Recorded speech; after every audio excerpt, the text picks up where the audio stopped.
Class हम लोगों ने डिस्कस किया था that was about calculating the mass of atoms, है कि नहीं? तो हम लोगों ने देखा था कि कैसे अलग अलग लास्ट क्लास का नोट्स एक बार खोल लेता हूँ।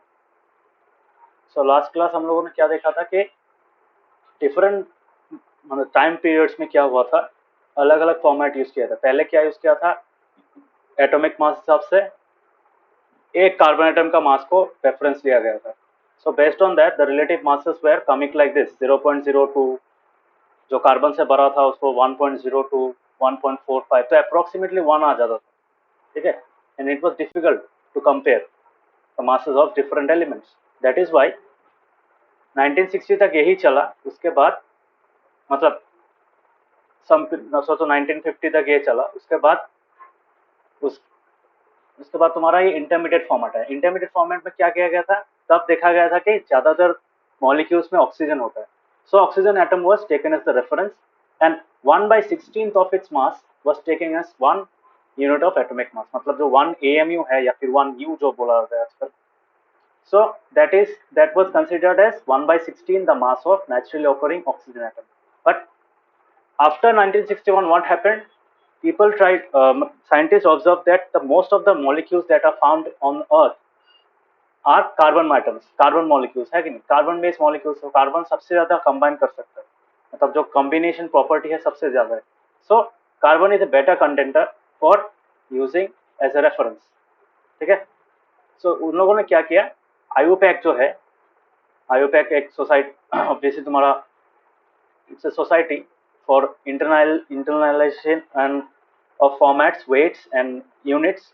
तो उन लोगों ने क्या किया, तुम्हारा जो 1 U मतलब 1 एटॉमिक मास, ये 1 यूनिट ऑफ एटॉमिक मास या एटॉमिक मास यूनिट भी बोल सकते हो या फिर यूनिफाइड मास भी बोल सकते हो। they have taken it as 1/12 the mass of 1 carbon 12 atom। Carbon 12 क्या होता है, एक कार्बन का एक फॉर्म होता है, ठीक है। समझाऊंगा कार्बन 12 क्या होता है। दो फॉर्म होता है, कार्बन 12 और कार्बन 14 होता है, दे आर आइसोटोप्स। सो 1/12 तो कर 1 U लिया तो कार्बन का कितना होगा, कार्बन का 12 होगा, है कि नहीं?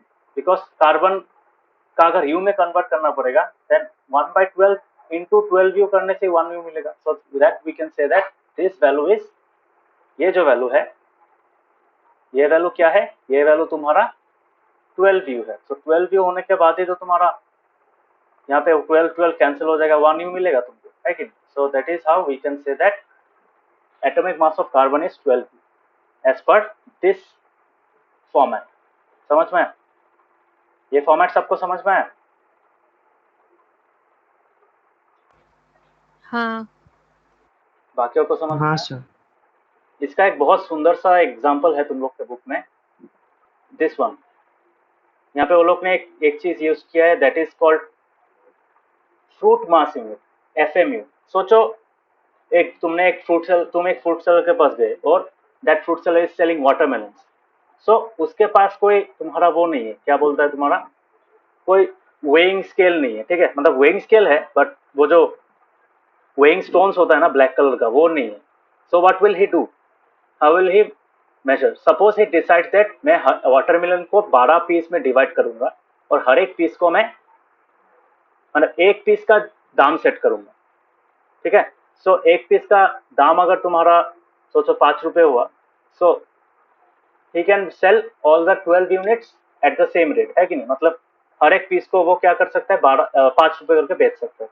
Now he is considering the price of that 1 unit as, मतलब उसका वेट के बेस पे वो क्या कर रहा है, उसको एक स्टैंडर्ड रेफरेंस हिसाब से यूज कर रहे हैं। मतलब उसके पास स्टोन नहीं है, स्टोन के जगह में वो क्या यूज कर रहे हैं, एक वाटरमेलन का पीस यूज कर रहे हैं। समझ में आया? तो उसका अभी जितना फ्रूट्स होगा सब वो क्या करेगा, you can measure it using that, मतलब वो वेट के हिसाब से बिक्री करता है, ठीक है। सो यहाँ पे देखो, this has a mass equal to 12 units, मतलब इस वाटरमेलन का मास कितना है, 12 यूनिट्स है, ठीक है। What is that 1 unit, that 1 unit is the mass of 1 piece, है कि नहीं?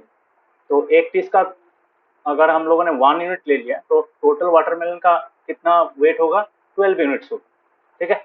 सो अगर वो 1 यूनिट का मास जो है, वो मास का अगर वो फ्रूट बेचेगा तो उसको कितना चाहिए होगा, 5 रुपए चाहिए होगा। अभी सोचो ही इज सेलिंग 2 एप्पल्स, सो उस 2 एप्पल का वेट अगर इसके साथ मैच हुआ, सो he can sell these 2 apples at 5 rupees, है कि नहीं? समझ में आ रहा है? So this is taken as a reference. Understood? मतलब वाटरमेलन को रेफरेंस लिया गया, सिर्फ वाटरमेलन को रेफरेंस नहीं किया, 1/12 पार्ट ऑफ वाटरमेलन का मास को रेफरेंस लिया गया एज अ रेफरेंस मास, ठीक है? So this is nothing but FMU, fruit mass unit. तो हर एक चीज का जो मास होगा we can calculate using this single piece of watermelon. समझ में आया? Yes. साथियों को समझ में आया? Yes, sir. या फिर डाउट है? बोलो। एकदम सिंपल कॉन्सेप्ट। बहुत लोग बाजार में बहुत लोग ये यूज भी करते हैं। मैनी मतलब vegetable sellers use this concept. वो लोग क्या करते हैं, सोचो एक बैग में कुछ चीज सामान, मतलब 1 kg का एक कुछ रख दिया वहाँ पे, ठीक है? So they can use that as a reference, मतलब दूसरा चीज देखने का जरूरत नहीं पड़ता, मतलब they may not use a weighing stone. समझ में आ रहा है? Clear everyone? नवदीप ऋषिकेश समझ में आया? Yes, sir. Yes, sir.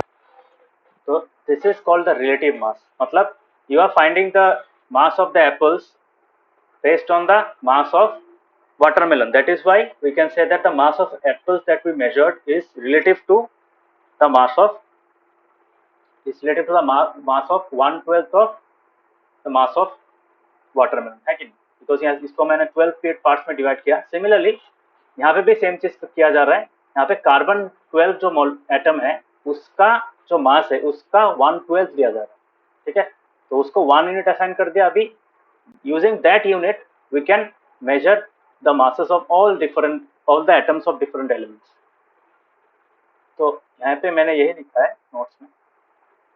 So the present standard unit adopted by the IUPAC in 1961 is based on the mass of one carbon atom, which is assigned the standard mass of exactly 12 atomic mass units. मतलब carbon 12 atom का जो मास है उसको 12 atomic mass units कहा गया है। So basically 1/12 अगर उसका निकालो तो you will get 1 atomic mass unit, ठीक है? सो ये हो गया। So the atomic mass unit is equal to 1/12 the mass of atom of carbon 12। इस AMA को आजकल यूनिफाइड मास भी कहा जाता है। AMU को शॉर्ट में U लिखा जाता है, ठीक है? तो the mass of an atom of carbon 12 isotope, मतलब जो एटम है, that is 12 AMU. So all atomic masses of all other atoms are now expressed in terms of atomic mass units, ठीक है? तो इसको आजकल U भी कहा जाता है। And now coming to the relative atomic mass. तो रिलेटिव एटॉमिक मास क्यों कहा जाता है? ये जो हम लोग निकाल रहे हैं this atomic mass is actually the relative atomic mass. तो रिलेटिव एटॉमिक मास क्यों कहा जाता है? Because we are finding it relative to this value. What value? 1/12 the mass of carbon 12 atom. That is why हर एक चीज का, जैसे हाइड्रोजन का मैं मास निकालूं तो that is equal to 1U। क्यों मैं 1U बोलूंगा? क्योंकि कार्बन 12 का जो मास है उसका वो 1/12, इसलिए उसका मास 1 है। सिमिलरली मैं अगर दूसरा कोई, जैसे नाइट्रोजन का मैं निकाल रहा हूँ तो नाइट्रोजन का कितना होगा? 14U होगा, ठीक है? सो 14U का मतलब क्या है? 14U का मतलब है अगर मैं 1/12 of mass of carbon 12 atom लिखूं, so that mass will be equal to, मतलब 14 टाइम्स करेंगे उसका, मतलब 1/12 of mass of carbon atom का 14 टाइम्स करने के बाद, मतलब हाइड्रोजन का जो मास है उसको अगर मैं 14 टाइम्स करूंगा that means we will get the mass of nitrogen. समझ में आया? थोड़ा सा समझ में आ रहा है? तो वो जो 1U का वैल्यू है, that 1U is very important because 1U allows us to find the mass of all the other elements based on this reference value, है कि नहीं? इस रेफरेंस के बेसिस पे हम लोग क्या कर सकते हैं? This is nothing but 1U। अभी इस चीज को मैं क्या कर सकता हूँ? 1U को मैं,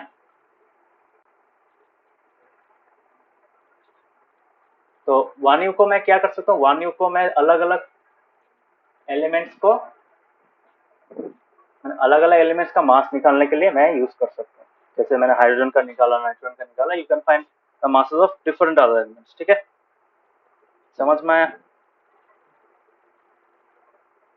जैसे ऑक्सीजन का हो गया तुम्हारा 16 हो जाएगा, उसके बाद तुम्हारा हीलियम का 4 हो जाएगा, तो वैसा टाइप का, समझ गया? 4U, उसके बाद नाइट्रोजन का 14U, कार्बन का 12U, ऑक्सीजन का 16U। तो वैसे तरीके से हम लोग होल नंबर्स में क्या कर सकते हैं, एटॉमिक मास निकाल सकते हैं, एंड वी कैन कंपेयर ये कौन ज्यादा हैवी है, किसका एटम ज्यादा हैवी है। समझ में आया सबको?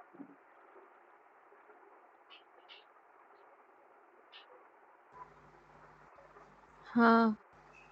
टॉपिक समझ में आया?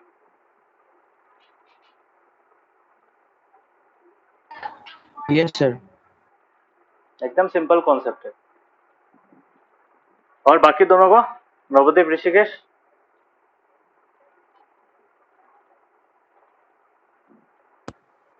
समझ में आया कि नहीं बोलो? Yes, sir. Yes sir.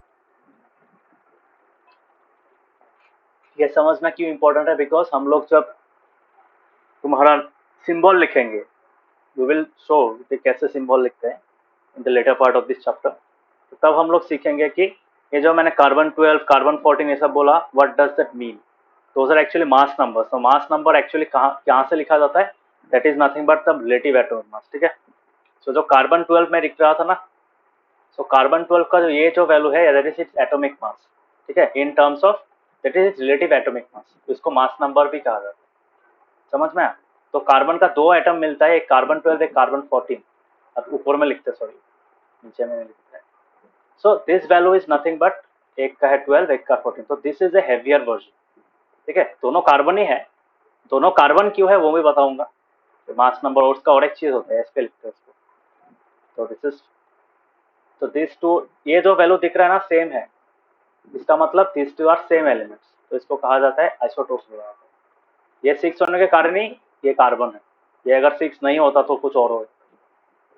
तो समझाऊंगा बाद में, but as of now understand that relative atomic mass is the mass that is assigned, that is used for comparing the different masses of different elements, masses of different elements atoms। ठीक है, तो अलग अलग element का atom का मास हम लोग कैसे निकाल सकते हैं, based on the value of 1U। ठीक है, तो हाइड्रोजन का 1U, उसके बाद कार्बन का 12U, तो ऐसे करके हम लोग मास निकाल सकते हैं। सो it is a better option because carbon सबसे ज्यादा अवेलेबल है, और इसको करने के कारण क्या हो रहा है, all the values are coming in whole numbers, तो हम लोग अप्रोक्सीमेटली होल नंबर्स में लिख सकते हैं। ठीक है, तो होल नंबर्स में लिखने से क्या होता है, we can easily measure them and we can easily compare the masses of different elements। समझ में आया?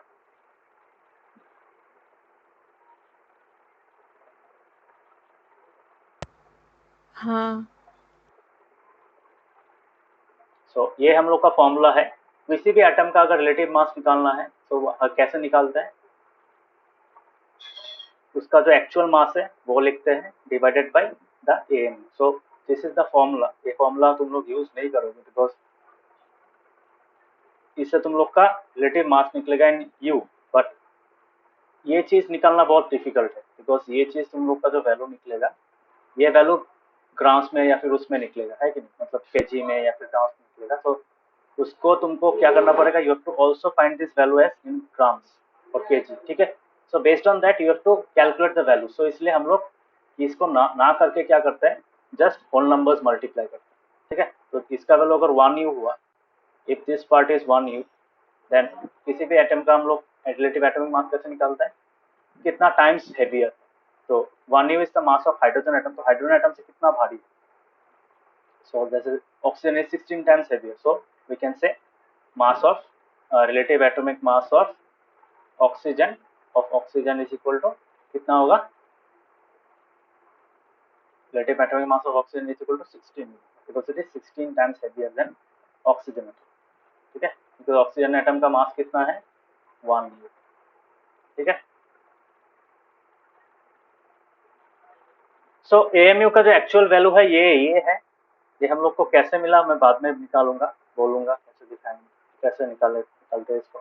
तो will show how this value comes. ये जो ग्राम में वैल्यू आया, ये जो केजी में वैल्यू आया, ये कैसे आया, इस चैप्टर में हम लोग सीखेंगे। सो 1U को 1 डाल्टन भी कहा जाता है। ठीक है, जस्ट फॉर रेफरेंस, ये तुम लोग का बुक में नहीं है, but as an added information try to understand that this is also a special name, because Dalton common नाम नहीं है, बिकॉज अल्टीमेटली आयुपैक ने they have told people to use, तो इंटरनेशनली यूज करने के लिए बोला है 1U को. But since Dalton gave the principle, मतलब जो पोस्टुलेट्स था, है कि नहीं, डाल्टन एटॉमिक थ्योरी बनाने के कारण अल्टीमेटली उसी के कारण 1U हो पाया. 1U, the value of 1U could be found. That is why इसको 1 डाल्टन का नाम भी कई जगह में कहा जाता है. ठीक है, समझ में आया ये चीज? हाँ.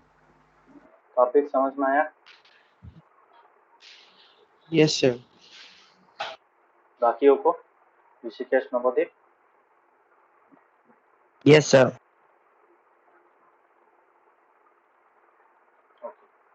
So now we will be discussing another concept. तो ये पढ़ के कंफ्यूज मत होना. ग्राम एटॉमिक मास क्या होता है? ग्राम एटॉमिक मास होता है तुम्हारा किसी भी एलिमेंट का एटॉमिक मास. सपोज तुमको एक एटम का, जैसे ऑक्सीजन का तुमको मास पता है कितना है, 16U है. ठीक है, 16U और 16 AM. तो 16U होने के कारण क्या हो रहा है, उसको अगर हम लोग ग्राम में कन्वर्ट करते हैं, if you express that mass in grams, मतलब सिर्फ उसके U के जगह में मैं G लिख देता हूँ. ठीक है, सो वो हो जाएगा तुम्हारा ग्राम एटॉमिक मास. ठीक है, सो फॉर एग्जांपल, तो ये क्या होगा तुम्हारा, सो यहाँ पे और एक चीज लिख सकते हैं, इसको ग्राम एटम में बोला जाता है. ठीक है, सो gram atomic mass is also called gram atom. So let me write that, the gram atomic मास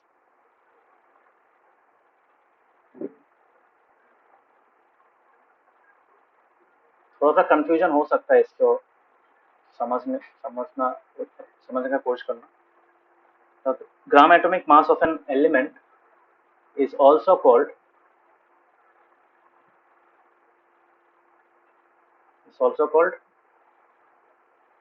ग्राम. ठीक है, सो ग्राम एटम कहा जाता है. So the number of gram atoms is equal to,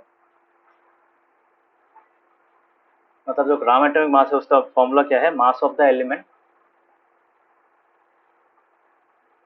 in grams divided by atomic mass of the element.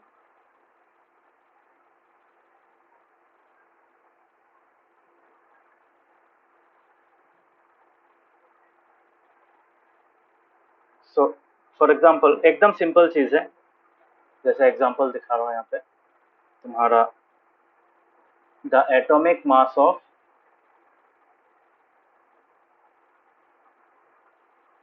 Oxygen is कितना है, 16. ठीक है, 16. So therefore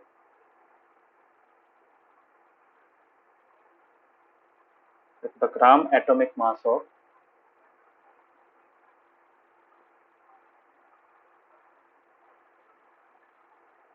oxygen is कितना होगा, बोल सकते हो? ऑक्सीजन मतलब हम लोग सिर्फ ओ लिखते हैं. ठीक है, not the molecule, not O2, it's the atom, oxygen atom. ठीक है, तो कितना होगा, एकदम सिंपल 16 ग्राम्स. समझ में आया? मतलब एटॉमिक मास जो मिला हम लोगों को उसके साथ सिर्फ G लिखते, बस वो हो गया ग्राम एटम. समझ में आया?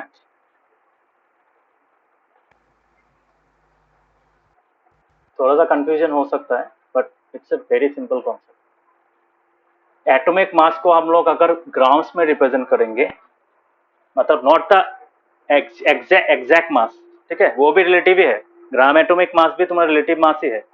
मतलब अगर 1U अगर तुम्हारा हाइड्रोजन का मास है तो ऑक्सीजन का कितना होगा, 16U होगा. अगर 1 ग्राम तुम्हारा अगर ग्राम एटॉमिक मास है हाइड्रोजन का, तो ऑक्सीजन का कितना होगा, 16 ग्राम्स होगा. तो रिलेटिव टू दैट. समझ में आ रहा है?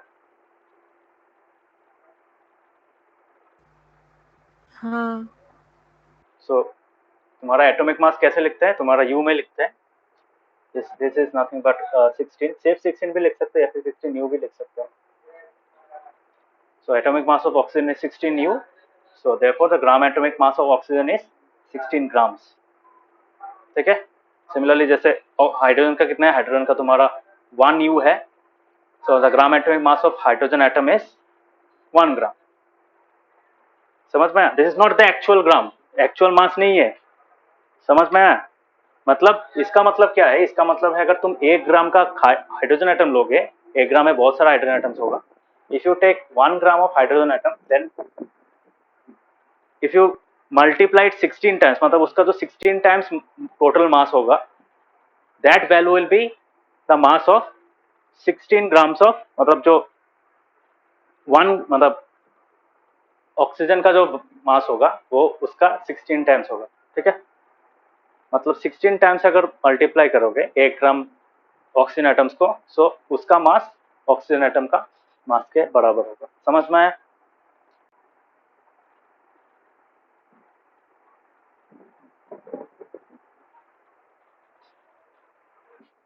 समझ में आ रहा है कि नहीं? कंफ्यूज मत होना, ये वेरी सिंपल कॉन्सेप्ट, कंफ्यूज होने का कोई बात नहीं। तुम अगर 16 ग्राम का एक कंटेनर लेते हो, suppose you have a beaker here containing what? Containing oxygen atoms, ठीक है। समझ में आ रहा है? These are all what? These are oxygen atoms. So कितना ऑक्सीजन एटम्स है?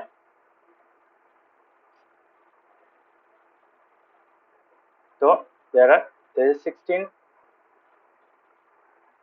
grams of oxygen atoms. समझ में आया? So that will be equal to 16 times the mass of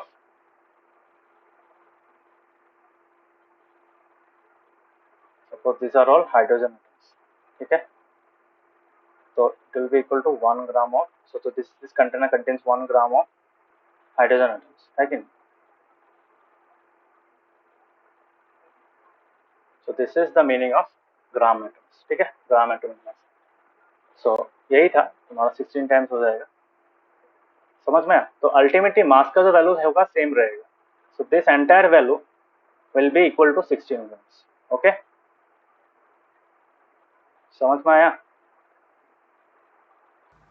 हाँ। सो हम लोग क्या कर रहे हैं, हम लोग इसको रिलेटिव, मतलब इसको अगर हम लोग 1 यूनिट बोल रहे हैं, so that will be 16 units, okay. इसी चीज को हम लोग ग्राम में लिखते हैं, तो that is called gram atomic mass. इसका और एक एग्जांपल लिख सकता हूँ। Suppose we have to find the number of gram atoms present, ठीक है। तो सोचो एक क्वेश्चन तुम लोग को मिला, find the number of gram atoms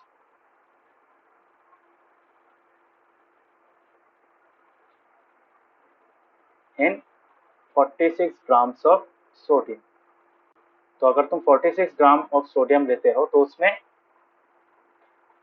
ये हाइड्रोजन एटम्स का जो 1 ग्राम है वो कितना मिलेगा, मतलब कितना ग्राम एटम्स मिलेगा, नंबर ऑफ ग्राम एटम्स कितना मिलेगा। So that is very simple, you have to find the gram atomic mass, ठीक है। So we know that gram atomic mass of sodium, उसके पहले हम लोग सोडियम का एटॉमिक मास लिख लेते हैं।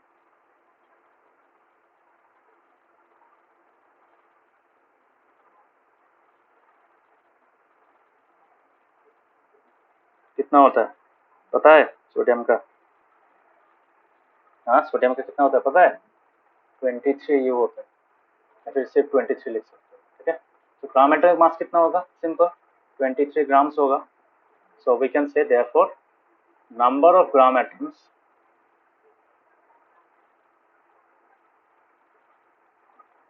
इन 46 ग्राम ऑफ सोडियम कितना होगा?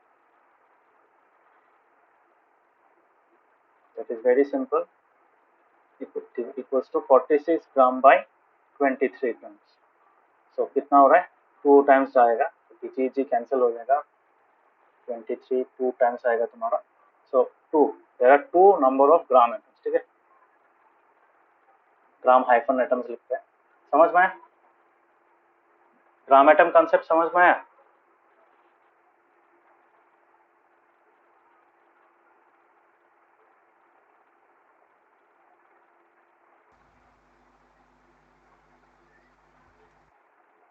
सबको समझ में आया चीज? हाँ आप भी समझ Yes, में आया? sir. So this is called Yes, gram Yes, atomic sir. mass. This is called gram atomic mass. So similarly,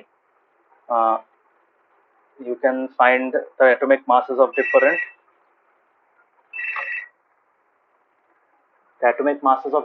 elements using the gram atomic mass. Okay, so gram atomic mass use करके हम लोग क्या निकाल सकते हैं? You can find, यहाँ पे भी अल्टीमेटली हम लोग क्या कर रहे हैं, हम लोग रिलेटिव एक वैल्यू निकाल रहे हैं. We are not finding the actual value, because actual value निकालना जाएगा तो इसको मल्टीप्लाई करना पड़ेगा, है कि नहीं? मतलब हाइड्रोजन का एक्चुअल मास कितना है? हाइड्रोजन का एक्चुअल, एक हाइड्रोजन एटम का एक्चुअल मास है ये इतना. सो इसको अगर तुम 14 से मल्टीप्लाई करोगे तब तुम्हारा वो वैल्यू निकलेगा. You will get the actual mass in grams. तो दैट इज नॉट, तो ग्राम एटॉमिक मास क्या है? ग्राम्स में मास नहीं है. ग्राम atomic mass is also the relative atomic mass. ठीक है, समझ में आया?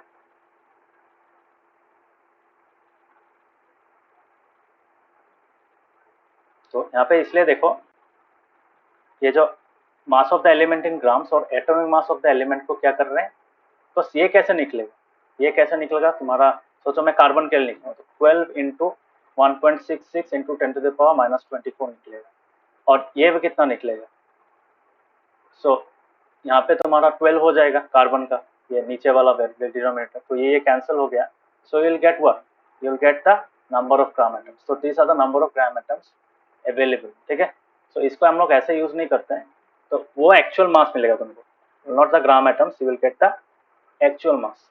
ठीक है, तो इसलिए क्या करते हैं यहाँ पे हम लोग ऐसे यूज करते हैं, मतलब जितना टोटल मास है उसको हम लोग ग्राम एटॉमिक मास से डिवाइड करते हैं. तो ग्राम atomic mass is nothing but is just the representation of the atomic mass in grams. तो यहाँ पे सिर्फ जी लिखते हैं, यहाँ पे यू होता है, हम यू की जगह में जी लिखते हैं. समझ में आया? So you will get some values here.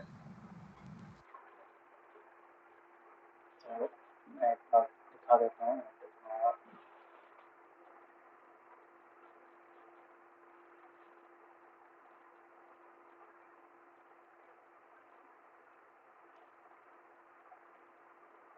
So the relative atomic mass of the first element और first 20 elements अगर मैं देखूँ तो तुम्हारा ये वाला, ये वाला तुम्हारा सबको नंबर, हाँ. So see here, यहाँ पे तुम्हारा जो नीचे में जो वैल्यूज है पीरियड टेबल में, इस हाइड्रोजन का 1.008, दैट इज अप्रोक्सीमेटली 1. हीलियम का कितना है? 4.00. दिखाई दे रहा है कि नहीं दिखाई दे रहा है? ये वाला अभी दिखाई दे रहा है? हाँ सर. तो ये जो नीचे में वैल्यू देखो, दिस वैल्यू जो नीचे में दिख रहा है ना, that is the actual, that is relative atomic mass. ठीक है, समझ में आया? ये क्या है? रिलेटिव एटॉमिक मास है 1.008, that is approximately 1 U. Helium का कितना है? 4.0026, that is approximately 4 U. Lithium का 6, ऑलमोस्ट 7 है. गैलियम का 9 है, बोरॉन का 10 है, कार्बन का 12 है, नाइट्रोजन का 14, ऑक्सीजन का 15.999, दैट मीन्स अप्रोक्सीमेटली 16. ठीक है, इसका 19, 20. ठीक है, सो these are the masses. What are these? These are relative atomic masses. These are not the actual masses. समझ में? ये कोई ग्राम में नहीं लिखा है, ये किसके यूनिट्स में लिखा है? यू में लिखा है. सो कैसे निकाला यू का value? Based on 1/12 the mass of carbon 12 है. ठीक है, ये वाला समझ में आया?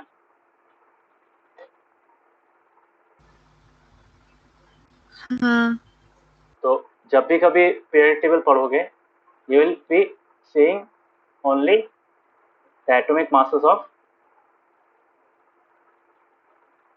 मतलब इसको देखो, यहाँ पे उन लोगों ने क्या किया, अप्रोक्सीमेशन करके वो अप्रोक्सीमेट वैल्यू निकाला. सो हाइड्रोजन का 1, हीलियम का 4, So all these values are based on 1/12 the mass of carbon atom, which is nothing but the mass of hydrogen atom. So hydrogen का 1U है, इसका 4U, हीलियम लिथियम का 7U, helium का 9U, boron का 11U, carbon का 12U, nitrogen का 14U, oxygen का 16U. ऐसे करके हम लोग क्या कर सकते हैं, रिलेटिवली कंपेयर कर सकते हैं और रिलेटिवली निकाल भी सकते हैं. ये 35.5 कैसे आता है मैं बताऊंगा. That is because of isotopes. ठीक है, क्लोरीन का 2 आइसोटोप होता है, 35 वाला होता है, 37 वाला होता है, तो वो भी हम लोग देखेंगे यहाँ पे. सो this is the concept of atomic mass. Atomic mass समझ में आया? किसी को डाउट, थोड़ा सा भी डाउट है तो पूछ लो अभी भी. Now still there is time. Atomic mass में अगर किसी का कोई डाउट है, वेरी इंपॉर्टेंट कॉन्सेप्ट. अभी नहीं सीखोगे, अभी नहीं समझोगे तो बाद में पछताओगे. बार बार बोल रहा हूँ. Does anyone have any doubt, even the slightest of doubt, in atomic mass, and mainly the relative atomic mass? Doubt है उसमें?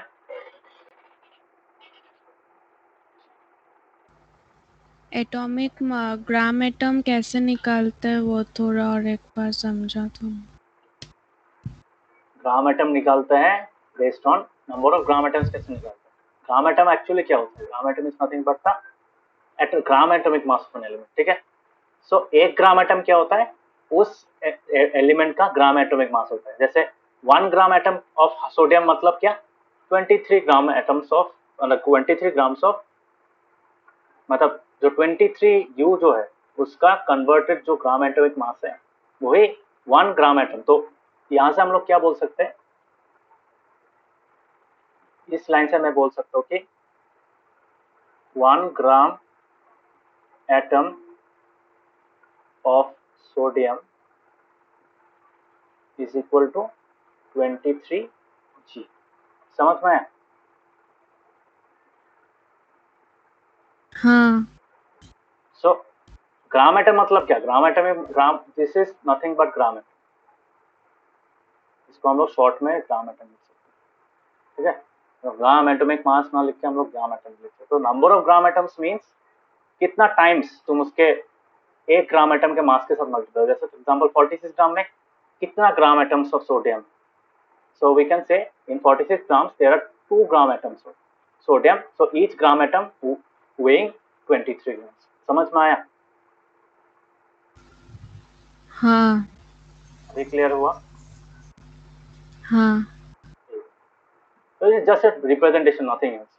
ऐसा मतलब कोई बहुत बड़ा कुछ चीज नहीं है, सिंपल कॉन्सेप्ट है. ये तुम लोग का आएगा भी नहीं, इतना यूज भी नहीं होगा, but just for knowing, understand. But main चीज समझना है जो ये वो है, ये जो U का वैल्यू है दैट इज इम्पोर्टेंट. समझ में आया? सो कोई भी एलिमेंट का जो मास निकालते हैं हम लोग, कैसे निकालते हैं? We always write it in U. जैसे ऑक्सीजन का यहाँ पे U लिखा है, सोडियम के यहाँ पे 23U लिखा है. सो ये U का वैल्यू मतलब क्या? This U means what is the value of U? U is equal to 1/12 the mass of carbon 12 atom. समझ में आया? ये U का मतलब क्या है? सब कुछ के लिए कार्बन 12 भी क्यों यूज करते हैं? अरे वो रेफरेंस लिया गया ना. रीजन क्या था इसको करने का? रीजन क्या था? फर्स्ट रीजन, कार्बन मॉलिक्यूल्स या फिर कार्बन कंपाउंड्स बोल सकते हो. Carbon compounds are the most abundant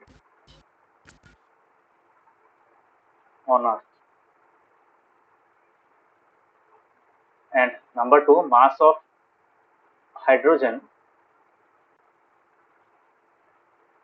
is approximately 1/12 the mass of carbon 12 atom. समझ में? So these are the 2 reasons. So for these 2 reasons carbon 12 का मास को सिलेक्ट किया गया. समझ में? हाँ. So these are the 2 reasons. समझ में आया? Which is? Yes, sir. So this is the reason. Okay. So ये करने के बाद क्या हुआ? तुम लोगों ने जो ये यहाँ पे जो फिगर देखा था, यहाँ पे देखो सबका values, we are getting most of the values in whole numbers. है कि नहीं? क्यों? Because most of the elements do not have do not have तुम्हारा क्या बोलता है आइसोटोप्स सबका नहीं होता है, जिसका भी होता है उसका परसेंटेज के बेसिस पे ऑटोमेटिकली वो एटॉमिक मास किस में आ जाता है, होल नंबर्स में आ जाता है। सो देखो यहाँ पे 1 4 7 9, सो इजी होता है ना, क्या कि नहीं। सपोज यू आर गेटिंग 1.5 1.42, उससे क्या होगा तुम्हारा कंपैरिजन या फिर सम्स करने में तकलीफ होगा, है कि नहीं। मतलब it will create an unnecessary complexity, है कि नहीं। तो कॉम्प्लेक्सिटी घटाने के लिए क्या किया, after finding the value of u 1 u का वैल्यू क्या है 1/12 the mass of carbon 12 atom. So based on that all the masses of different elements came out to be whole numbers। समझ में आया। So this is the reason why u is used for calculation of मतलब comparing to find the relative mass of atoms of different elements। समझ में आया, इतना तक समझ में आया कि नहीं बोलो। Anyone having doubts? काव्य समझ में आया? हाँ सर आया। ऋषिकेश, नवोदीप, डाउट हो तो पूछ लो। हाँ sir.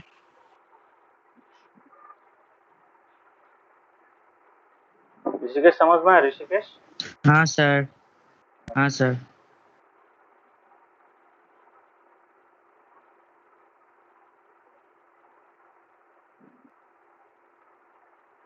Okay, so next topic start करते हैं। तुम्हारा ये तो हो गया, इसका सम्स भी करेंगे कुछ कुछ, but before that let us study an important topic that is molecule. So molecule क्या होता है, मॉलिक्यूल हम लोग अभी स्टार्ट करते हैं। मॉलिक्यूल करने के वक्त हम लोग मॉलिक्यूल का मास निकालेंगे यूजिंग द डिफरेंट एटम्स। तो हर एक एटम अलग अलग हुआ, जैसे वाटर इज अ मॉलिक्यूल, है कि नहीं। वाटर को कैसे लिखते हैं, H2O लिखते हैं, है कि नहीं।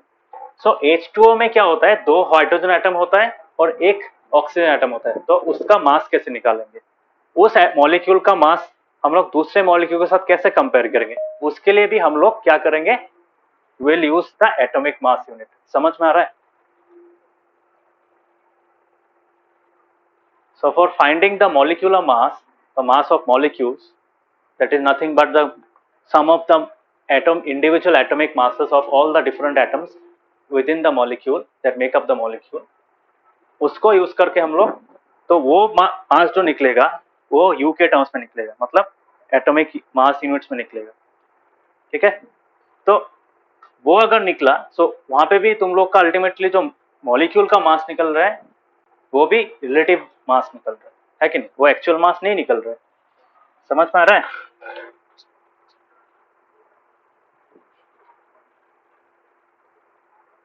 समझ में आया। हाँ। तो वही, सो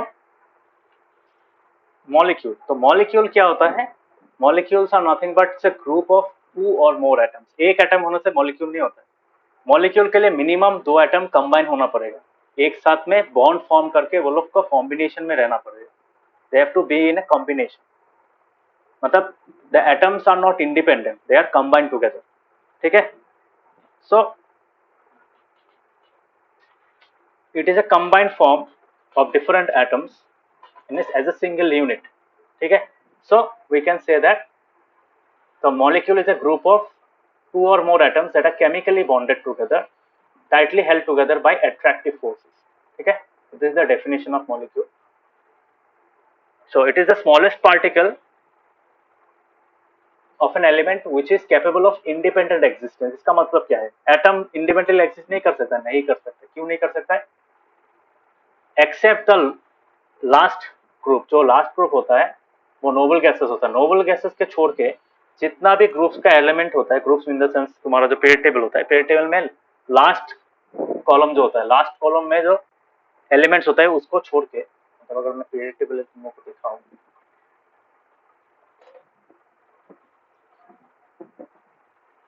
this is the period table.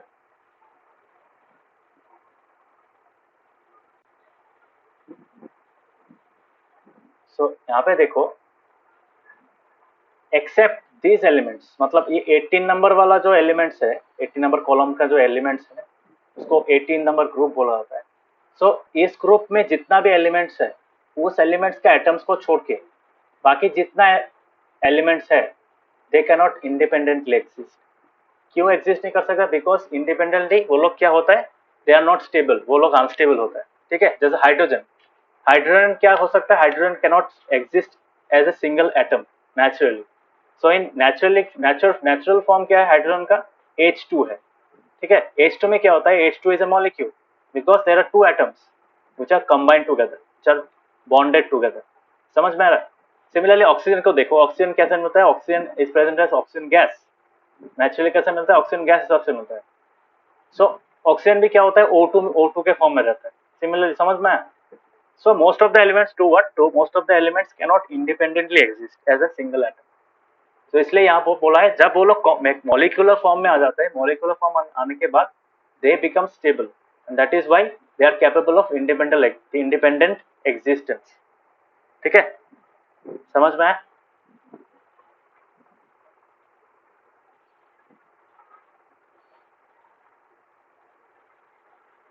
Molecule समझ में आया?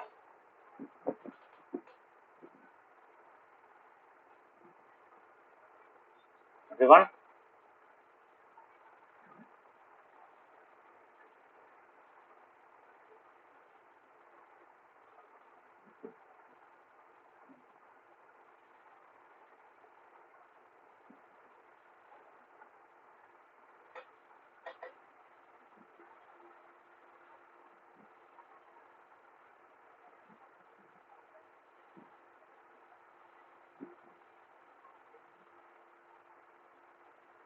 समझ में आ रहा है?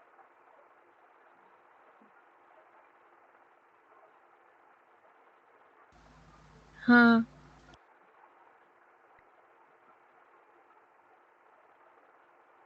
Yes, sir.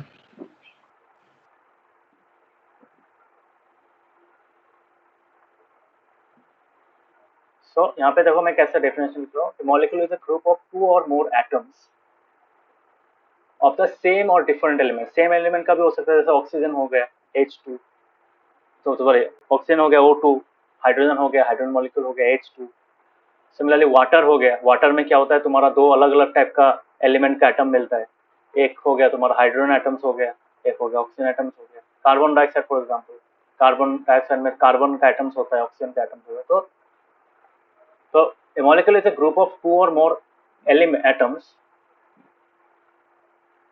two or more atoms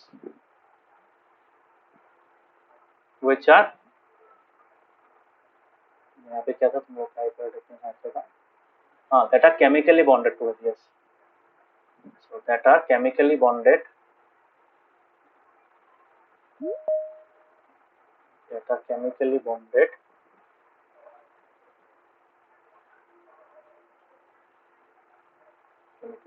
by attractive forces।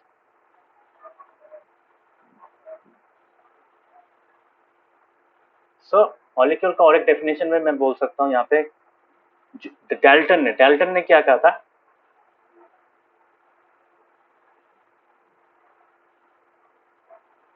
So as said by John Dalton,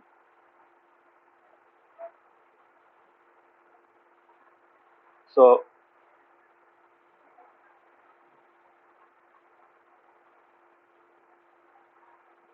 the smallest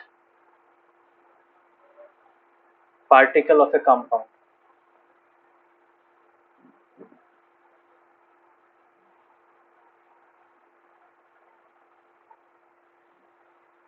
is a compound atom। So what he meant by the compound atom is nothing but molecule।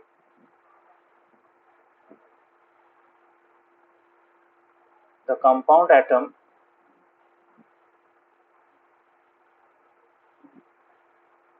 that he referred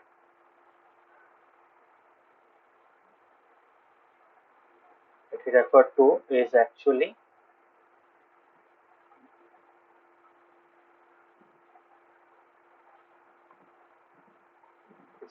called molecule, है कि नहीं? आज के time में उसको क्या कहा जाता है, मॉलिक्यूल कहा जाता है। समझ में आया?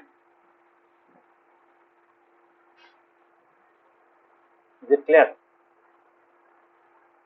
So this is just for information. It's just for your information. Okay? समझ में आया?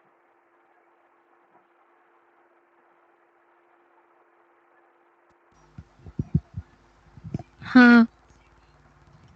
So the compound atom that he referred to is actually called molecule. अभी molecule क्या होता है? We can say that the smallest particle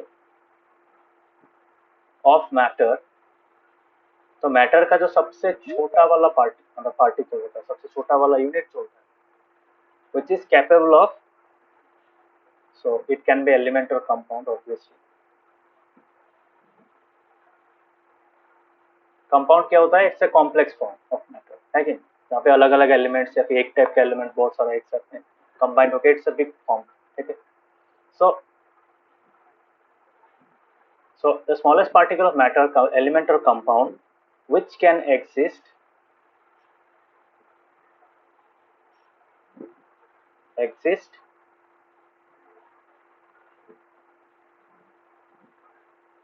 in a free state.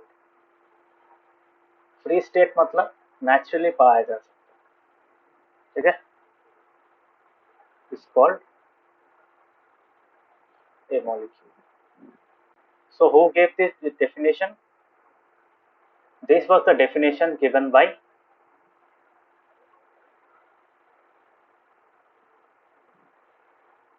Amadeo Avogadro.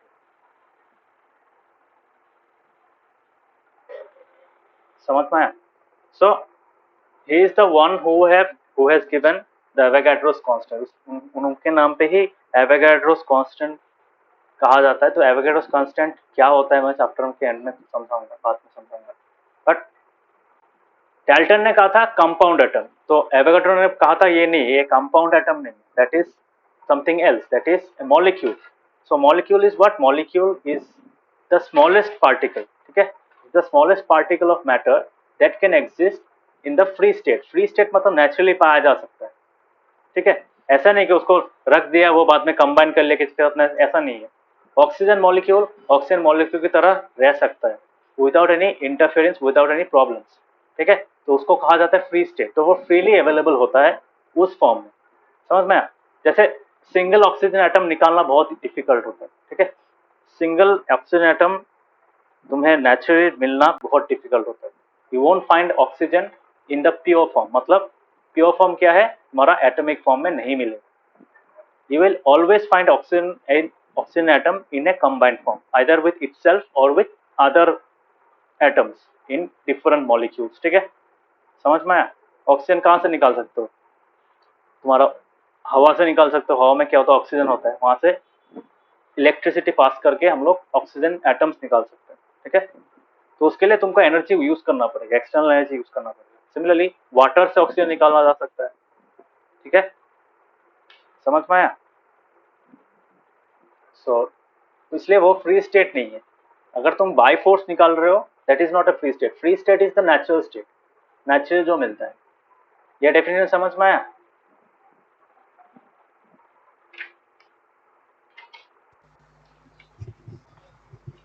हाँ. सबको समझ में आया ये चीज? Yes, sir. ऋषिकेश, नवोदीप, समझ में आया? ये फ्री स्टेट समझ में आया कि नहीं? बोलो. Natural form. This free state is nothing but natural, ठीक है. नेचुरली जो मिलता है वो. समझ में आया?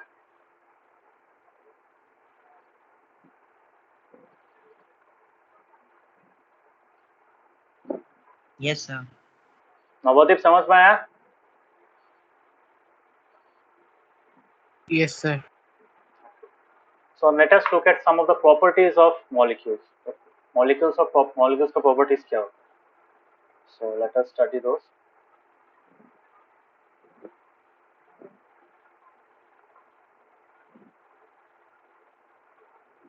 So properties of molecules. Let us look at the first property. First property क्या है?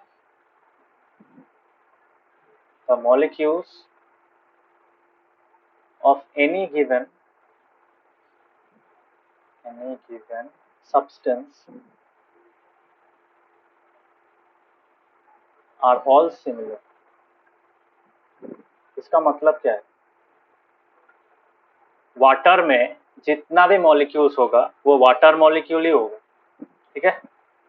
So based on this, for example, all the molecules of water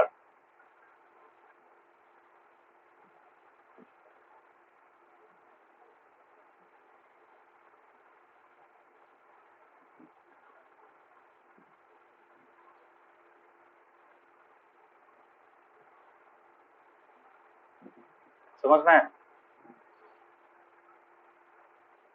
second, अलग अलग सब्सटेंस का मॉलिक्यूल अलग अलग। फॉर एग्जांपल, अगर तुम वाटर को ले रहे हो उसका मॉलिक्यूल अलग होगा, ऑयल ले रहे हो ऑयल का मॉलिक्यूल अलग होगा, ठीक है? समझ में आ रहा है? सो एवरी तो डिफरेंट सब्सटेंस अगर हो गया वो अलग ही सब्सटेंस है तो उसका मॉलिक्यूल भी अलग होगा, because that substance is made up of molecules, ठीक है? क्लियर हुआ? Similarly the molecules of different substances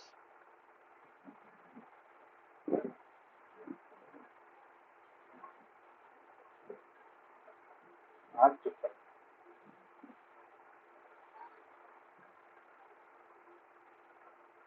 For example, यहाँ पे क्या लिख सकता हूँ?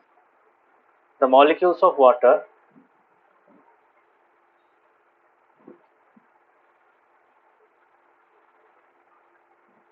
are entirely different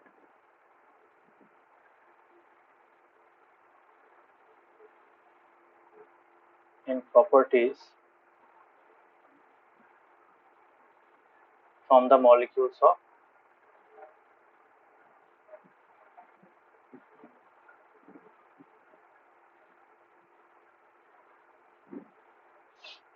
carbon dioxide, है कि नहीं? कार्बन डाइऑक्साइड से अलग होगा क्योंकि कार्बन डाइऑक्साइड में क्या होगा, CO2 हो गया और ये हो गया H2O, है कि नहीं?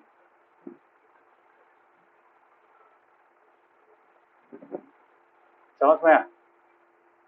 तो H2 और CO2 मॉलिक्यूल सेम नहीं है, दे आर टोटली डिफरेंट। समझ में आया? क्यों? बिकॉज वाटर और कार्बन डाइऑक्साइड तो अलग अलग सब्सटेंस है। समझ में आया? हाँ। बाकियों को समझ में आया? Yes, sir. Yes, sir. तो थर्ड पॉइंट है, थर्ड पॉइंट देखो, थर्ड Yes, पॉइंट में क्या है? Third point is an important point, यहाँ पे समझने का कोशिश करो। Third point is the properties of a substance are the properties of its molecules। तो हर एक, जैसे पानी है तो पानी का प्रॉपर्टी क्या होगा? तो पानी का एक मॉलिक्यूल का जो प्रॉपर्टी होगा वही अल्टीमेटली तुमको लार्ज स्केल में, मतलब at a higher level, you will see those properties in action, visible हो जाता है, ठीक है? बिकॉज मॉलिक्यूल तो इतना छोटा होता है, देख नहीं पाते। सो जब बहुत सारा molecule, almost millions of molecules are grouped together, then we can notice the properties of those molecules, ठीक है? और उस मॉलिक्यूल का थोड़ा सा भी अगर स्ट्रक्चर चेंज हो गया, then the entire substance will change. Why? The properties of the substance will change because the molecule in the internal structure of the molecule has changed. समझ में? जैसे यहाँ पे अगर मैं बोलूँ the properties, सॉरी यहाँ पे तो पूरा आंसर ही नहीं पॉइंट ही नहीं लिखा, तो क्या होगा तुम्हारा? The properties of substance are the properties of its molecules।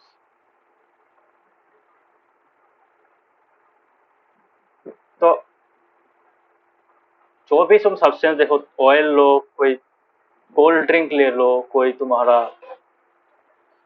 Water ले लो, तो all those substances have the properties which are nothing but the internal properties of those molecules, ठीक है? तो मॉलिक्यूल का जो प्रॉपर्टीज होगा वही हम लोग एक बड़ा स्केल में सब्सटेंस के प्रॉपर्टीज हिसाब से देखेंगे, ठीक है? तो यहाँ पे इसका एग्जांपल में क्या लिख सकता हूँ, the properties associated with water are the properties of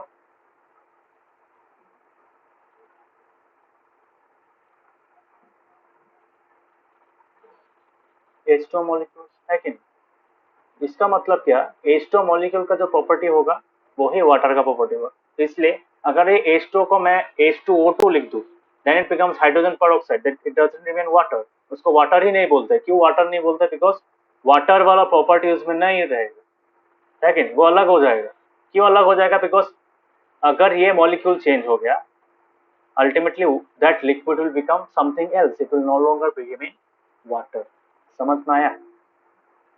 so the entire water का जो property है वो अलग हो जाएगा if the molecules are changed। that means the properties of water are nothing but the properties of the molecule। समझ में आया?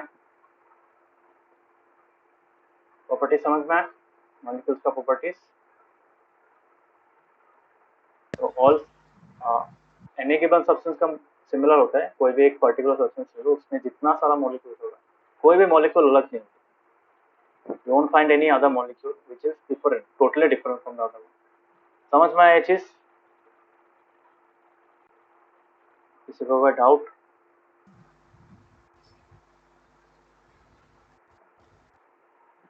ये सब कॉन्सेप्ट बहुत सिंपल है, ट्राई टू अंडरस्टैंड। ओके, बहुत सिंपल कॉन्सेप्ट है और लॉजिकल भी है, if you see it that way. So these are very logical concepts, so try to understand. Okay, समझ में आया? हाँ। टॉपिक समझ में आया?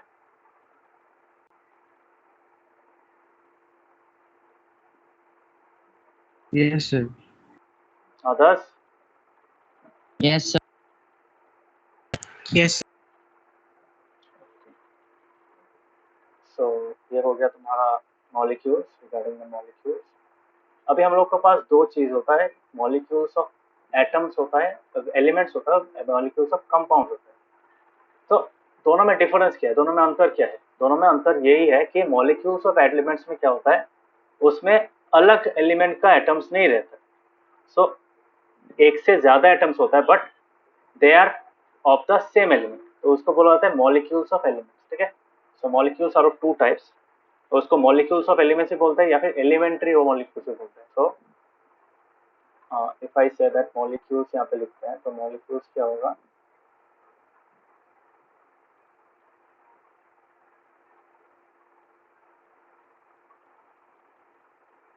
so there are two types।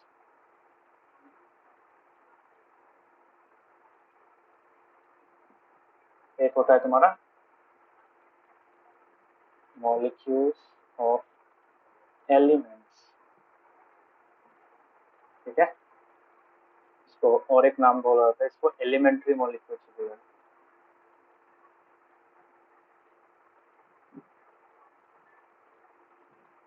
ठीक है, मॉलिक्यूल्स ऑफ एलिमेंट्स और एलिमेंट्री मॉलिक्यूल्स, समझ में आया?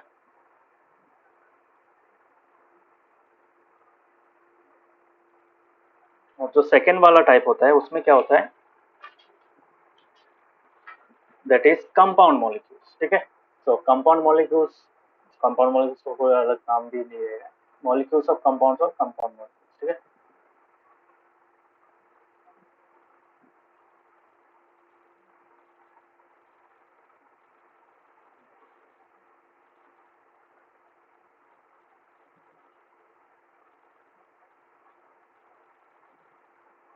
सो डिफरेंस क्या है, एकदम सिंपल, मैं डेफिनेशन नहीं दिखाऊंगा इसका, बहुत सिंपल कॉन्सेप्ट है। सो इसका मतलब क्या है, ट्राई टू अंडरस्टैंड। सो पहला वाला का मतलब क्या है तुम्हारा, इसमें क्या होता है तुम्हारा, एलिमेंट्स का जो मॉलिक्यूल होता है वो अल्टीमेटली उसी एलिमेंट का एटम्स रहता है, मतलब कोई दूसरा वाला एलिमेंट्स नहीं रहेगा। जैसे एग्जांपल O2 इज ए मतलब एलिमेंट्री मॉलिक्यूल। क्यों एलिमेंट्री मॉलिक्यूल है? बिकॉज उसमें सिर्फ ऑक्सीजन एटम्स ही है।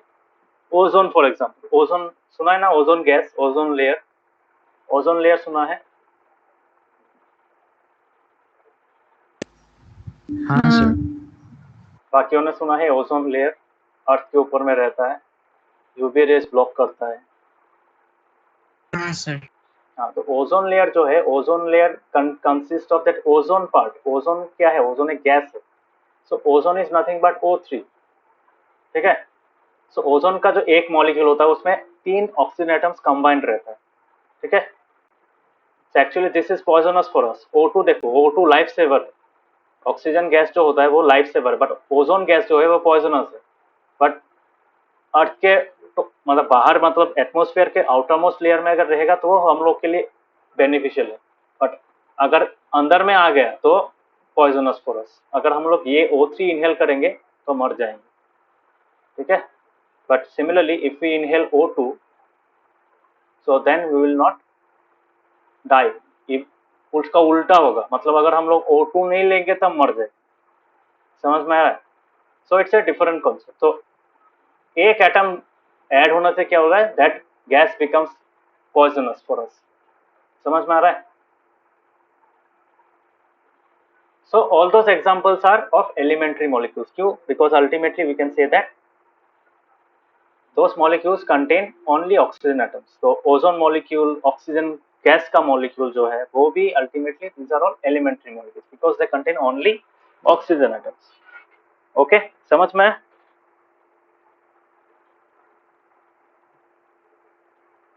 क्लियर हुआ? हाँ So we can say that the molecules are consist of the molecules of an element are constituted by the same, तो identical atoms, तो या फिर atoms of the same element. ठीक है, सेम टाइप ऑफ एटम्स। ठीक है। सो हम लोग क्या लिख सकते हैं यहाँ पे?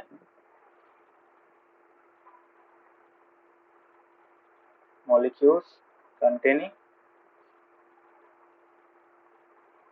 Atoms of a single element, है कि नहीं? So this is molecule of elements, elementary molecules या फिर मॉलिक्यूल्स ऑफ एलिमेंट्स। ठीक है। सिमिलरली ये क्या होगा? Molecules containing atoms of different elements of 2 और मोर एलिमेंट्स, है कि नहीं? लिख सकते हैं।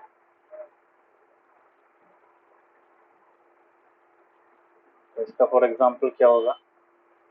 O2 होगा, H2 होगा, O3 होगा, उसके बाद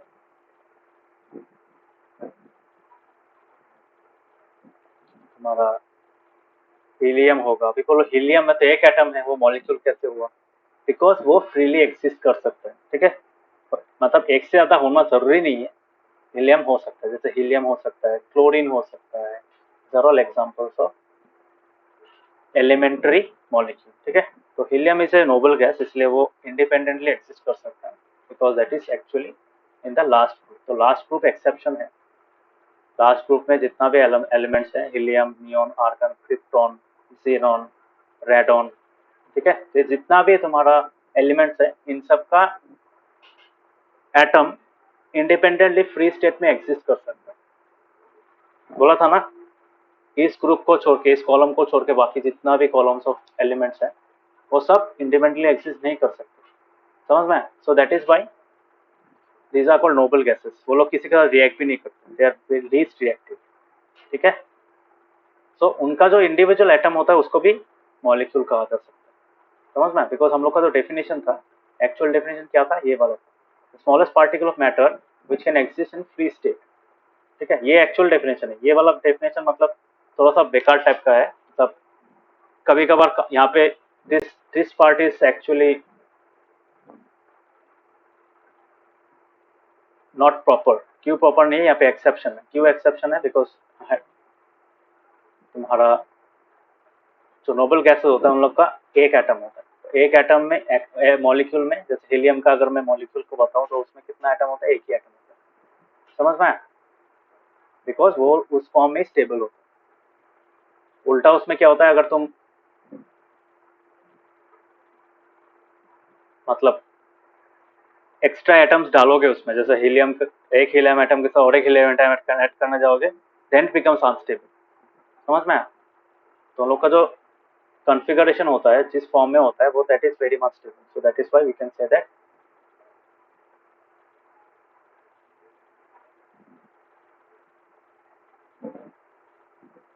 तो समझ में आया? तो these are called compound molecules or molecules of compound। समझ में आया? तो उसमें क्या होता है, molecules contain more than one atom।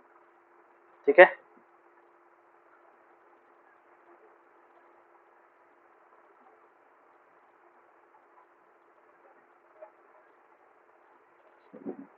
समझ में आया? तो तुम लोग के बुक में यहाँ पे देखो क्या लिखा है, molecules of many elements such as argon, helium, etc. are made up of only one atom of that element। So these are also molecules because they are noble gases। इसको छोड़ के तो तुम्हारा ऑक्सीजन को जो ऑक्सीजन का कितना होगा, O2 होगा। तो if 3 atoms of oxygen unite into a molecule instead of 2 we get ozone, O3। ठीक है? सो यहाँ पे एक चीज आता है विच इज कॉल्ड एटोमिसिटी। अभी एटोमिसिटी में क्या है, एटोमिसिटी इज नथिंग बट, अच्छा ये दोनों समझ में आया, कंपाउंड मॉलिक्यूल्स और एलिमेंट्री मॉलिक्यूल्स समझ में आया? हाँ। किस किस को समझ में नहीं आया बोलो। कब्बिक समझ में आया? कब्बिक, ऋषिकेश, नवोदीप, वेरी सिंपल कॉन्सेप्ट। हाँ सर आया। हाँ सर। ये यस सर। सिंपल भी है, बहुत फंडामेंटल भी है, इसलिए समझ लो। So next will be discussing about something called atomicity. ठीक है? अभी ये एटोमिसिटी क्या है? एटोमिसिटी तुम्हारा वो चीज है, हम लोग जब वो हम लोग का डिग्री ऑफ पॉलिनोमियल पढ़ा था ना मैथ्स में,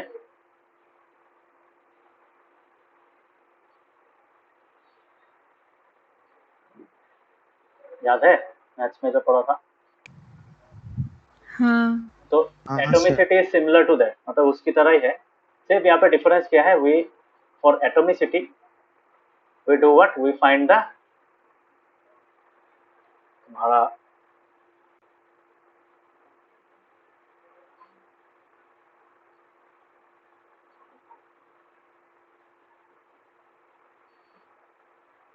सो एटोमिसिटी क्या है, एटोमिसिटी तुम्हारा बोल सकता हूँ कि नंबर ऑफ एटम्स। ठीक है? एक है मॉलिक्यूल में जितना नंबर ऑफ एटम्स होता है उसको उसका एटोमिसिटी कहा जाता है। जैसे हम लोग का वेरिएबल का हाईएस्ट डिग्री जो होता है वो होता है तुम्हारा, तो सिमिलरली यहाँ पे क्या होता है, we can say the number of atoms, ठीक है, contained in a molecule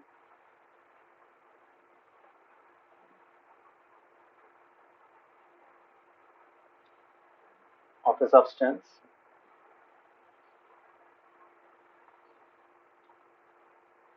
so substance can be anything, element or compound obviously।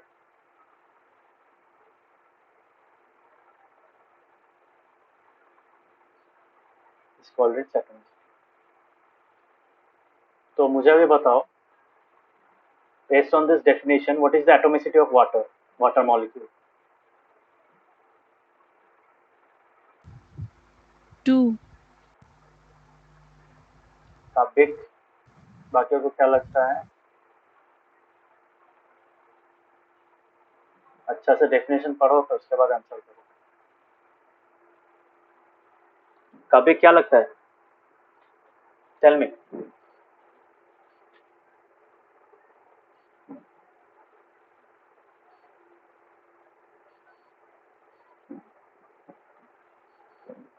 कितना होगा?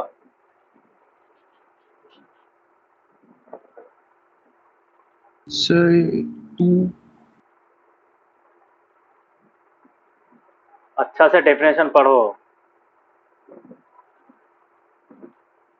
ऋषिकेश, नवोदीप, क्या लगता है डेफिनेशन पढ़ के?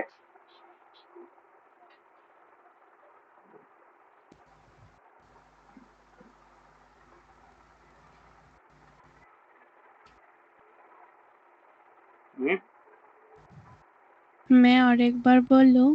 हाँ बोलो। Sir, it's 3 above. 3. Yes, it's 3. Definition में लिखा है number of atoms. So how many atoms are there in H2O molecule? Obviously there are 3 atoms, है कि नहीं? हाइड्रोजन का 2, ऑक्सीजन का 1. So that is why we can say that it is 3. 3 कैसे आया? 2 atoms of hydrogen plus 1 atom of oxygen. समझ में?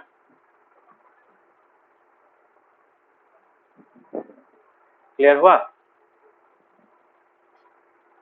So similarly, sir. atomicity of C6H12O6. ये तो पता ही है ये क्या चीज है, कितना है बोलो। ऋषिकेश बोलो कितना होगा? ग्लूकोज मॉलिक्यूल का एटॉमिसिटी कितना होगा?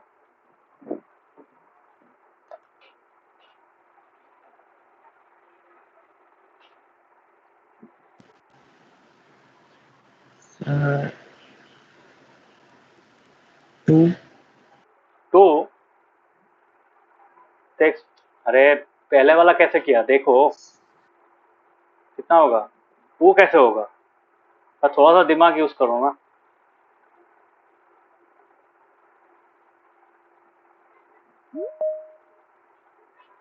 कितना होगा बोलो ऋषिकेश? It's very simple. ऊपर वाला एग्जांपल देखो, बेस्ड ऑन दैट एक ही चीज है यहाँ पे, सिर्फ the number of atoms is more. So how many atoms are there total? Atomicity कैसा होगा? Sir, 12. क्यों 12 होगा? और तो हाइड्रोजन का ही 12 एटम्स है, बाकी होगा, बाकी जो ये और ये है, ये और ये क्या छोड़ दोगे? कितना होगा?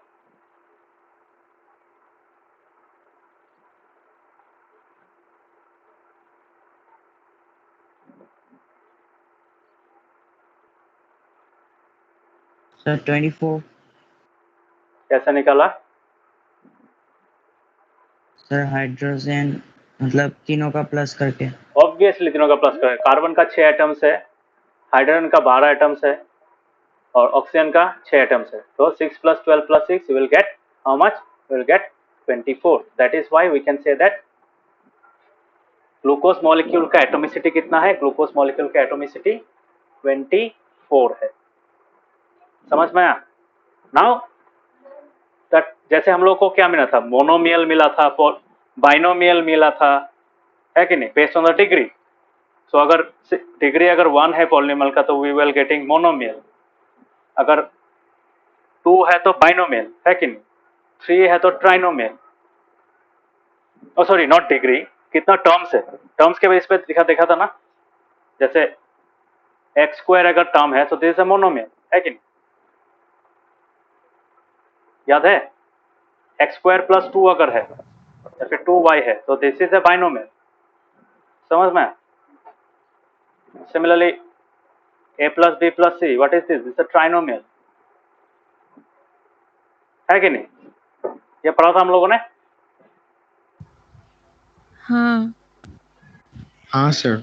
So similar kind of thing is also possible with atomicity. So based on the atomicity, the different molecules can be categorized into, there are total of 5 types. ठीक है? So types of molecules based on their atomicity.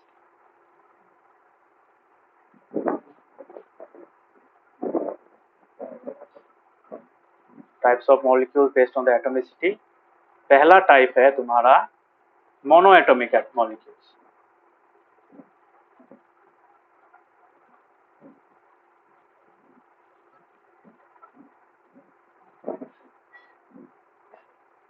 ठीक है? तो monoatomic molecules में क्या होता है? So obviously you will gate molecules of noble gases here. ठीक है? सो molecules which contain कितना atoms? Contain only one atom. So for example, all noble gases exist freely in their atomic forms.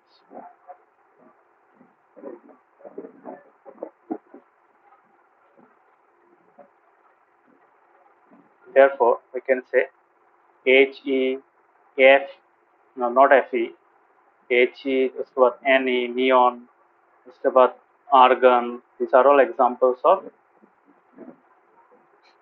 are what? Are monoatomic molecules. समझ में आया?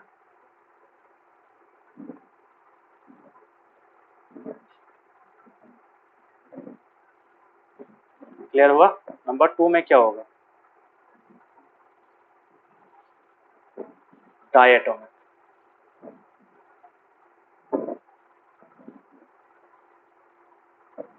Diatomic molecules क्या होता है? Molecules containing on 2 atoms.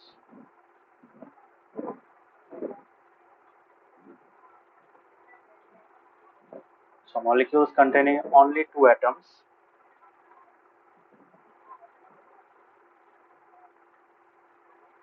Only 2 atoms, ठीक है? Exactly, not only, exactly 2 atoms. ठीक है? So only नहीं, यहाँ पे हाँ लिख सकते हैं, तो एक ही बात है. So इसका एग्जाम्पल क्या होगा? इसका एग्जाम्पल बोलो. Carbon monoxide is an example. उसके बाद hydrogen is an example. Hydrogen gas, oxygen gas is an example. उसके बाद तुम्हारा chlorine gas is an example. उसके बाद तुम्हारा क्या होगा? NaCl is an example. NaCl is a quite popular one. Hydrochloric acid is an example. Okay, so these are all examples of diatomic molecules. समझ में आया?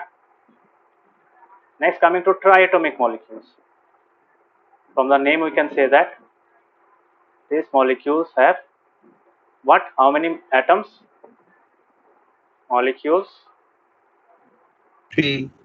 Yes, containing exactly 3 atoms.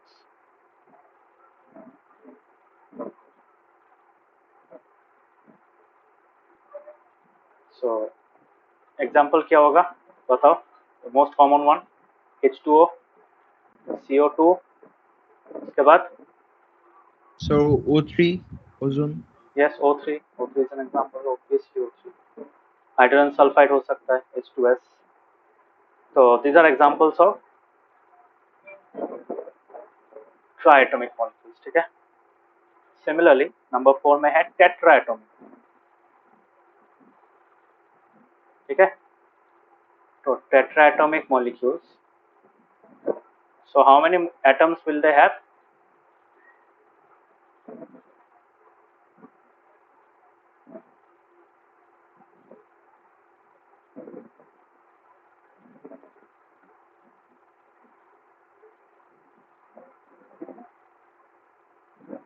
So इसका कुछ एग्जाम्पल पता है?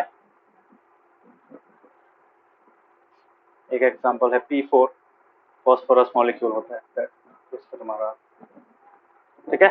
So this is an example. उसके बाद तुम्हारा हो सकता है H2O2 is an example, hydrogen peroxide. ठीक है? So these are some of the examples. समझ में आया? लास्ट में आएगा तुम्हारा क्या? Polyatomic molecules. एमोनिया भी तो हो सकता है.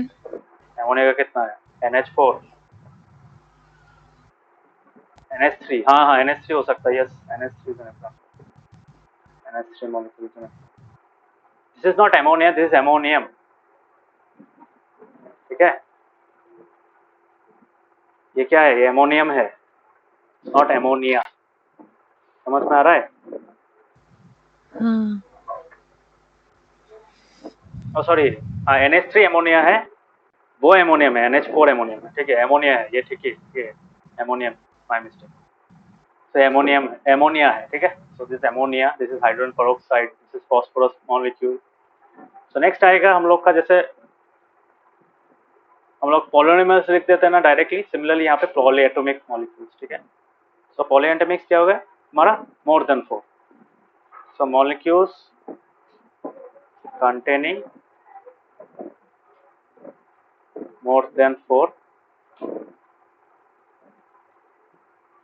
atoms। so इसका एग्जांपल बोलो, एकदम simple example, C6H12O6 24 atoms are there in it। Similarly उसके बाद क्या होगा, H2SO4 हो सकता है, सल्फ्यूरिक एसिड है कि नहीं, इथानॉल हो सकता है, C2H5OH, क्वाइट फेमस वन। सो नाइट्रिक एसिड हो सकता है, नाइट्रिक एसिड का फॉर्मूला क्या था, HNO3 हो सकता है, ठीक है। So these are some of the example. Sulphur molecule हो सकता है, sulphur molecule can be written as like this S8, एक मॉलिक्यूल में 8 सल्फर एटम्स होते हैं। So these are examples of types of molecule based on their atomicity. समझ में आया, समझ में आया? हाँ। सो Yes, sir.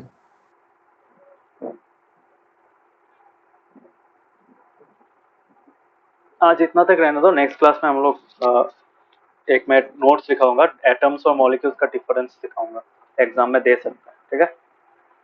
तो यहाँ तक पढ़ो and try to understand the mass part, जो तुम्हारा एटॉमिक मास वाला पार्ट था वो इम्पोर्टेंट है इस चैप्टर से। सो हर एक पार्ट को समझने की कोशिश करना, try to relate with why carbon atom, एक कार्बन एटम का मास अगर 1 U लेता है तो क्यों काम नहीं करता है, ऑक्सीजन एटम को क्यों छोड़ दिया, ऑक्सीजन एटम का मास क्यों नहीं यूज किया। सो वो क्वेश्चन कभी कभार दे सकते हैं। So try to understand the reason behind it, why carbon 12 atom is used, 1/12 the mass of carbon 12 atom is used। So these are the two reasons, ठीक है। So carbonate compounds are the most abundant on Earth, the mass of hydrogen is approximately equal to 1/12 the mass of carbon 12।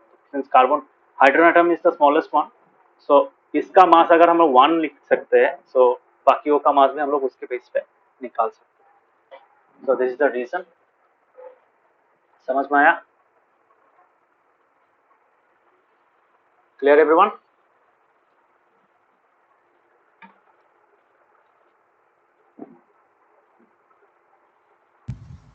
Yes. तो notes पढ़ना, अगर कोई doubt हो तो next class में पूछना। So that's all for today, bye bye, good night. हम लोग का स्कूल में फाइनल का सिलेबस दिया है। फाइनल का सिलेबस दिया, हाफ ईयरली का सिलेबस क्या है वो पहले बताओ। वो तो काबिक ने बताया ना, tissues and fundamental unit of life, वही आएगा। नहीं नहीं, बायोलॉजी का बात नहीं कर रहा हूँ, अरे पूरा ओवरऑल। ओवरऑल का अभी तक नहीं बताया, सिर्फ बायोलॉजी का पार्ट बताया है।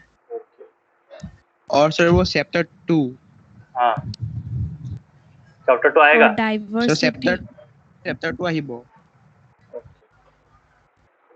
डाइवर्सिटी आएगा, डाइवर्सिटी अभी नहीं पढ़ा पाऊंगा, बहुत बड़ा नहीं, चैप्टर है। डाइवर्सिटी और why do we fall ill final exam में भी नहीं आएगा, वो एक्सक्लूडेड है, वो दोनों चैप्टर्स नहीं आएगा इस बार क्लास 9 में।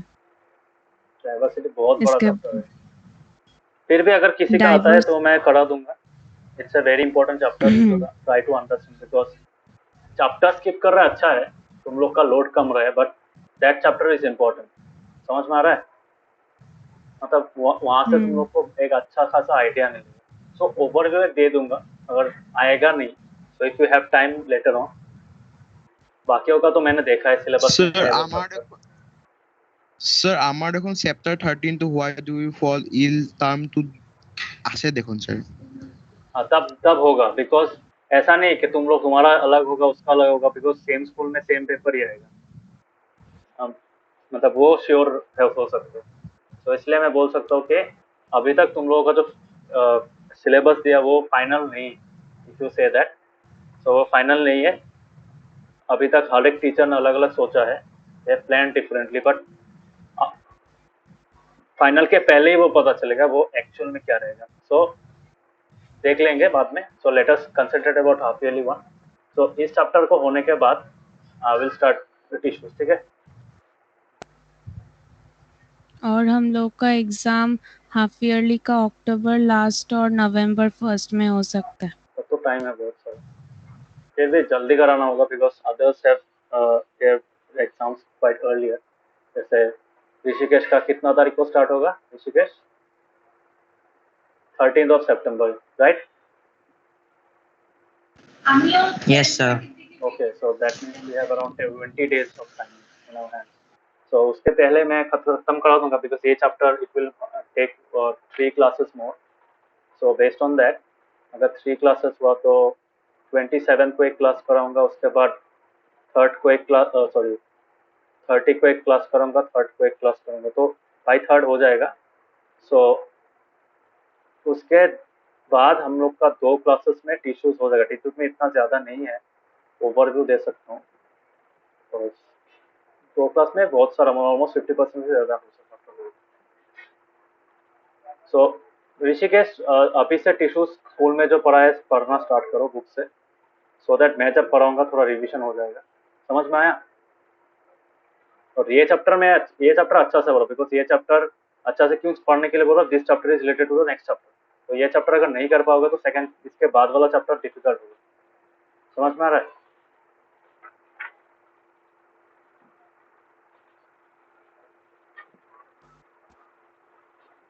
समझ में आया ऋषिकेश?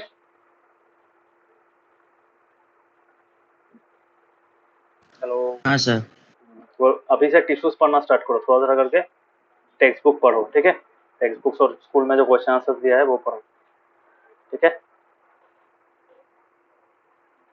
और नवोदीप क्या क्या खबर? हमारा तो कब एग्जाम है? डेट वेट दिया कुछ?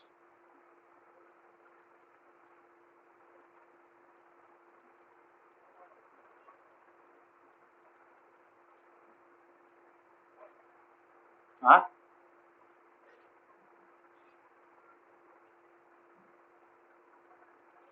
नवोदीप स्कूल में कुछ बताया एग्जाम के बारे में? Date wait?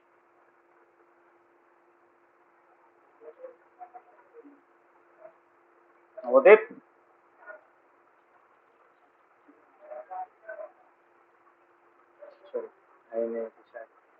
Okay, so next class में हम लोग देख लेंगे इसका नेक्स्ट वाला पार्ट। तो तब तक ये वाला पार्ट जो मैंने पढ़ा है वो देखो।